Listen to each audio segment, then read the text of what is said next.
Hello there, Mad Mike here, and welcome back to the channel. And today we are going to take a look at the Scarlett Johansson lawsuit that is currently being levied against Disney. Now, this is a very, very interesting case because Disney really doesn't have a whole lot of a leg to stand on, and this could turn into a massive clusterfuck.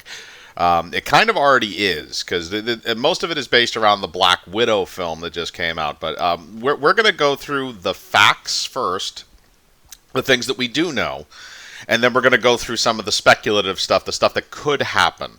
And also, we had Jungle Cruise that just released last weekend, so I'm curious how those contractual agreements actually got worked out, if they did. But it is important to note, after we go through the beginning part of this, that Warner Brothers had a very similar situation, and they handled it very differently. But basically what happened is Scarlett Johansson, in her original contract for Black Widow, because the film was originally slated for an exclusive theatrical release, it was not going to release on streaming same day like it did when it was conceived, because that was before the coronavirus pandemic and before studios started doing that. So basically what happened is the movie released, and it did not do very good financially. And Scarlett Johansson's people then decided that they were going to levy a lawsuit against Disney for breach of contract, because the contract stated that it would be an exclusive theatrical release. Nothing about streaming.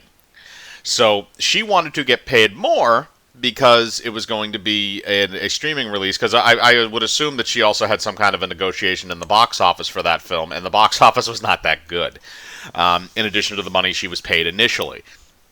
Now, this is a breach of contract, because they did not do an exclusive theatrical release. It is very clear that they did not do that. And if they have the paperwork to say that these contracts were not changed before the release of the film, then she does have a legal precedent to sue them. Now, here's the other thing that's kind of doing this, because it's kind of it's almost becoming a domino effect.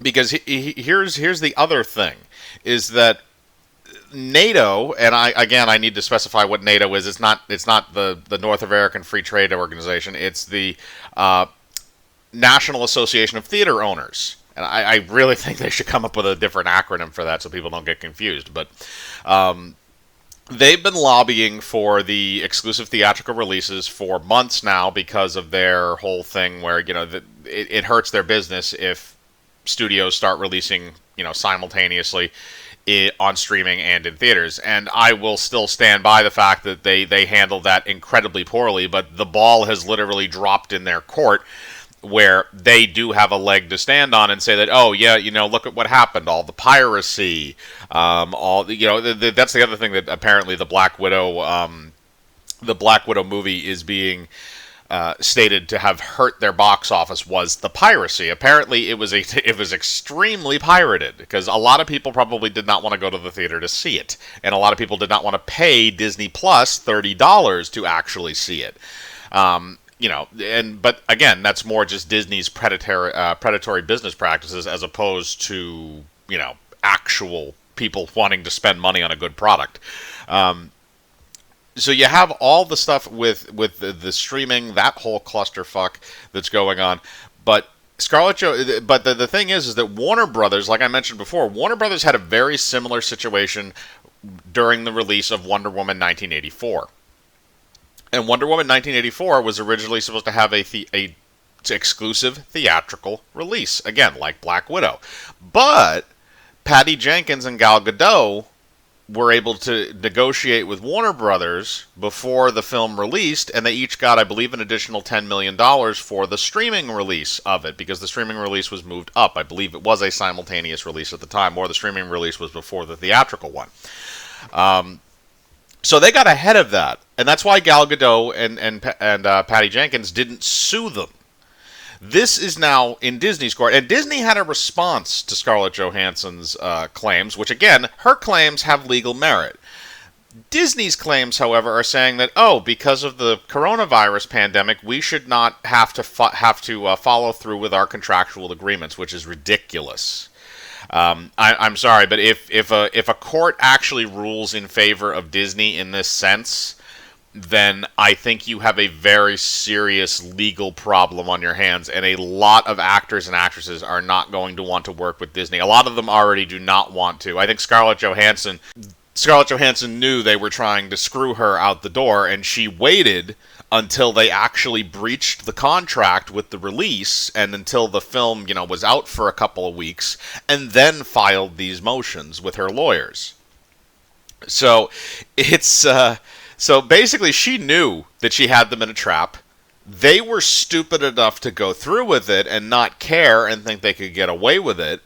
And now they're basically passing that off on the coronavirus pandemic. And of course, Scarlett Johansson's people came back and basically said that that's a load of shit. You can't violate contractual agreements just because you think that the world has changed. Look, if that was the case, they should have renegotiated before the film came out. They had a chance to do this. This film was This film was sitting on the shelf for well over a year. This was supposed to come out in May of 2020. It came out in July of this year. You had 14 months to get this shit straight, and they didn't do it. They didn't even touch it. They didn't even think about it, probably. So that's their problem, and I think that Scarlett Johansson will wind up winning that lawsuit for various reasons. Not just because she's being backed, she's also being backed by, the people from the National Theater Owners Association. She's also being backed by the CEO of IMAX, and basically all the theater people are rallying behind her for this because this is their moment. This is their leg to stand on, basically. But those are the facts. Now we're going to go into the speculation, because the speculation is this could turn into a very serious domino effect, because the other option is that Emma Stone, who starred in the Disney film Cruella, which came out, I believe, a little bit before Black Widow, that film, again, had a dual release. It had a theatrical and a streaming release, and Emma Stone claims that her contract was not renegotiated, so she is in the exact same spot that Scarlett Johansson is. So she could, in theory, team up with her, and they could have a joint lawsuit against Disney because it's the exact same situation. Or she could file separately, and Disney would have at least 2 lawsuits to deal with. Now, the third option, too, is that there are rumors going around that Emily Blunt and possibly Dwayne Johnson might be in the same boat, no pun intended, for the Jungle Cruise movie that just came out, because that had an abysmal opening weekend. It only made $34 million, and it's a $200 million movie. So it would need to make a significant amount of money in other territories and in the domestic box office in the future to break even, which I don't see happening. But they are also in that same predicament where, as far as we know, their contract, again, because Jungle Cruise was originally stated to be a sole theatrical release before the home and the streaming release was going to take place. So they could also be in that same boat, because as far as we know, their contracts were also not renegotiated. Now, there was another one that I also thought of where I'm not 100% sure if these actors and actresses would have the same, if it was still under a statute. And that would be the Mulan film that came out last year, because that, again, I believe was stated for a sole theatrical release, and they wound up releasing it direct to Disney Plus for that $30 price tag, and it wound up flopping horribly. So I would be curious if they also have some kind of a legal stake in this as well. But I don't know enough about what those contracts were entailing. But again, right now we have rumors going around, strong rumors that Emma Stone is going to also file a lawsuit against Disney, along with Emily Blunt and possibly Dwayne Johnson. Although they're mostly focusing on Emily Blunt, and they're trying to push this as like a semi-Me Too movement, which I don't think is the right move to do. I think this is more of an industry thing, because I don't think it had anything to do with Scarlett Johansson personally. I think it has to do with Disney's predatory business practices when it comes to both their viewership, the audience, and the people that they hire to be in these films. And I think that may also be the reason why they changed their whole exclusivity contract thing, because no actor wanted to sign on with them for 5 or 6 movies because of the ridiculousness of a lot of the things that they do. So this whole situation has evolved into a massive, massive clusterfuck, and it could potentially get that much worse. Again, because Jungle Cruise did not make a whole lot of money, and Emily Blunt and Dwayne Johnson could have also had stakes in terms of getting percentages from the box office totals. They could be very interested in suing them for a large amount of money, because the thing is, if Disney had taken a step ahead, like Warner Brothers did, and they had renegotiated these contracts, then they would have probably been paying less, because not only would they not be paying legal fees to these people, because all of them, at least Scarlett Johansson is going to take them to court. Emma Stone may, and Emily Blunt and Dwayne Johnson might. So you're going to be wasting probably millions upon millions upon millions of dollars in the legal fees, on top of whatever you're going to have to pay these people if you lose, which is a very strong possibility if all of them file lawsuits in California Superior Court. So there is a lot of money on the table right now that Disney might have to fork out to these people, and I think it's a good thing if Scarlett Johansson and those others do wind up winning this lawsuit. It's indirectly good for the theater industry. Again, those people are really just mainly rallying around Scarlett Johansson because they have a bone to pick with a lot of the studios because of the simultaneous release, but they have much more of a bone to pick with Warner Brothers than they do Disney, so this is just mainly just a thing for them where they have a side now to pick. It just happens to be Scarlett Johansson. Again, it's more along the lines of opportunity as opposed to actually our beliefs line up. It's just they're trying to save their businesses. But this situation is going to continue to develop, and once we actually start getting into, if we actually start getting into a court environment, if this actually goes to court, which it seems like it is, because Disney is basically telling Scarlett Johansson to go screw.